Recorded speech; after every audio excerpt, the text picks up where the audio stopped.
Harry is a young man who travels during the summer to help sort through the belongings of his late grandmother. However, in the village, he meets several girls who help him learn more about himself and face the messes from his past life. We see a little boat approaching the island of Torishirojima. He's almost there, and outside stands a boy watching the seagulls, saying that it makes him a wounded migratory bird. Then, out of nowhere, an old lady shows up and asks who the wounded migratory bird is. The guy, totally baffled, says it's him because his heart is broken. Well, alright then, our emotional guy. Right after that, he thinks it's super weird to be talking to an old lady about his feelings and turns around to keep admiring the scenery. There, he sees a strange glowing butterfly that vanishes into thin air, and he spots a stunning waifu down at the port. Once he arrives at the dock, the guy takes a look at the island and comments that even though he's never been there, he feels a deep sense of nostalgia. And once again, the old lady pops up to ask what he said this time. The guy is already tired of her reading his thoughts, and she tells him that if he doesn't like it, he should stop thinking so loudly. He asks her if she's ever felt nostalgic for a place she's never been to.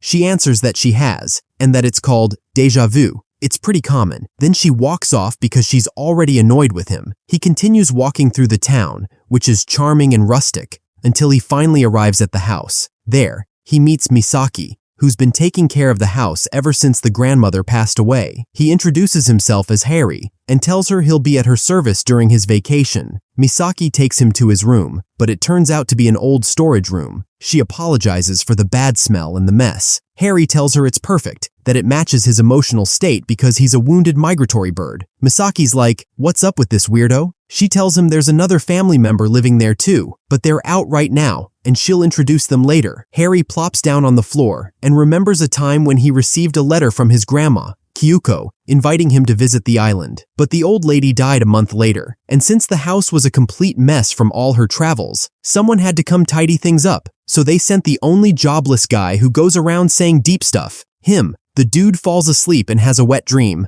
but like, literally wet. He was drowning in a pool. When he wakes up, it's already getting dark. He's hungry and goes to see if Misaki can make him something, but she only has instant noodles. Since the guy's a bit picky and doesn't want to eat that, Misaki lends him her scooter so he can find food on his own. So he heads to a small diner in town and orders a Happy Meal. The cook gets to work, and after a while, serves him chicken soup with an egg. Harry, confused, says he ordered a Happy Meal, like at McDonald's, and the chef answers, "The chicken and the egg died together. That's happiness." A philosopher. That man. After eating, Harry decides to take a stroll around the island and do a bit of sightseeing. After walking for a while, he ends up at an elementary school and realizes he's totally lost. Suddenly, he hears something fall into the water. He sees a pool and walks in like he owns the place. As he gets closer, he notices there's a girl underwater, holding her breath for as long as she can. When she finally comes up, Harry realizes it's the same waifu he saw when he first arrived on the island. She asks who he is, and he tells her his name and asks for hers. The girl says her name is Shiroha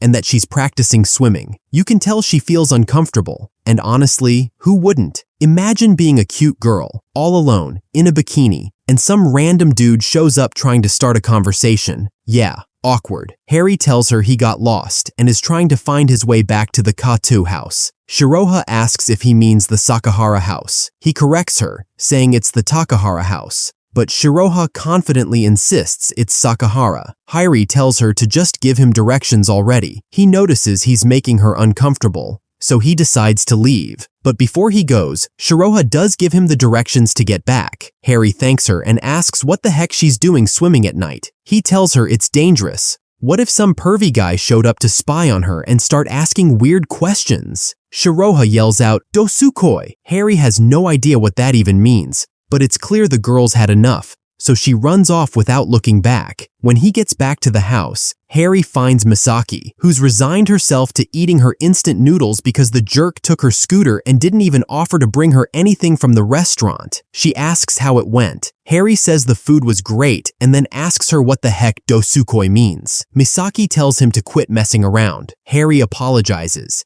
and she explains that's exactly what it means. Quit messing around. After that, Since Harry is super sharp, he starts to suspect that maybe, just maybe, he was bothering that girl after all. The next day, he gets woken up by a purple-haired girl who introduces herself as Umi, the other relative living there. Harry introduces himself too, and Umi lets him know breakfast is ready. She made fried rice, which throws Harry off a bit. Apparently, that's not your typical breakfast food. Umi tells him she cooked it, and if he doesn't want it, he can just eat poop instead. That makes Harry reconsider, so he sits down and starts eating the rice. Surprisingly, it's really good. Honestly, it even looks delicious. After breakfast, it's time to divide up household chores, because no one lives for free around here. They set up a whiteboard with the days of the week and write down tasks like taking out the trash, washing dishes, doing laundry, and cleaning the rooms and bathrooms. To decide who does what, they play rock, paper, scissors. Umi loses every time and accuses Harry of cheating, but he tells her she's just terrible at the game. According to Harry, Umi makes different faces depending on what she's about to throw, so he can always guess what's coming. So, Umi decides to make the opposite face of the move she plans to play to throw him off, but she says her whole plan out loud. Apparently, no one in that family knows how to think silently. They play again, and Umi loses. She tries again, still thinking out loud, so there's no chance. Frustrated, she makes one last attempt using a totally blank poker face. And finally, she starts winning. Feeling triumphant, Umi says goodbye and runs off to play outside. Harry asks Misaki what chore he's supposed to do, but she tells him to take a break and help out later. For now, she suggests he explore the island and maybe meet someone interesting. Wink wink. Harry takes her advice and ends up finding a girl asleep under a tree. The scene feels super chill, with the ocean breeze and the shade of the tree. Next to the girl, there's a strange creature that looks like a mix between a fox, a cat, and an alien. Harry tries to figure out what it is, but right then, the girl starts to wobble and falls straight onto the grass. Harry jumps in to play the hero and tries to catch her, but ends up grabbing her chest. She wakes up to find a random guy casually groping her. Annoyed, she snaps at him, saying if he's going to take advantage, he should at least do it with more flair, and pushes him off. After the misunderstanding, things settle down. Harry explains everything that's happened so far to catch her up, and asks her not to be so aggressive with him. Of course, he still takes offense that she's suspicious of him. She replies, "What do you expect? I wake up and you're on top of me, grabbing my chest." He tries to justify himself, but she just asks him, "If you ever see me sleeping again, please keep your hands off my chest." Not too much to ask. Suddenly, the girl realizes it's already 2 in the afternoon and says she's late for work. She takes off running, accompanied by her weird pet, the fox cat alien named Inari. Harry checks the time and confirms it's true. It is 2 o'clock, and wonders how she knew that,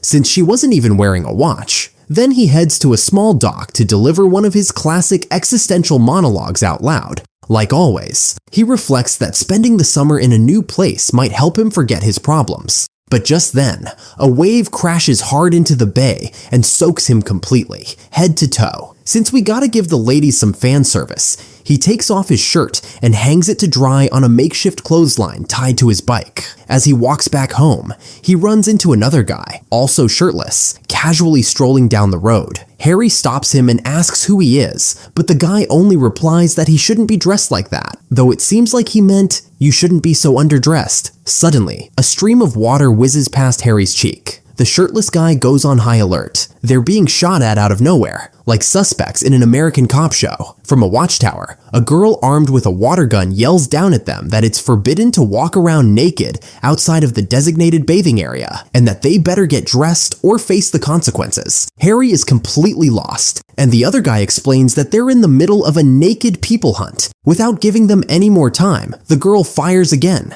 and the guy tells Harry to run for his life. Harry doesn't even hesitate. He spins around and bolts at full speed, leaving the poor other guy behind, soaked and on the ground. Back at the house, Umi sees him without his shirt and throws a comment. "You're really getting used to island life, huh? Walking around half naked already." Then she tells him a package arrived for him. Harry opens the box and finds an envelope with photos. Looking at them, he sees a picture of himself with his swim team. Umi asks if he was in the swim club, but Harry answers that no, actually, he was in the men's swimsuit club. Umi suspects that sounds made up and goes to ask Misaki if such a club exists. Obviously, Misaki tells her no, but when she gets back, Harry's already gone. Umi goes out to find him and sees him at the pool, where Shiroha is training. When she spots him again, Shiroha tries to scare him off, telling him not to bother her. But Harry just gives her a tip on how to improve her form, and then runs off. What a weirdo.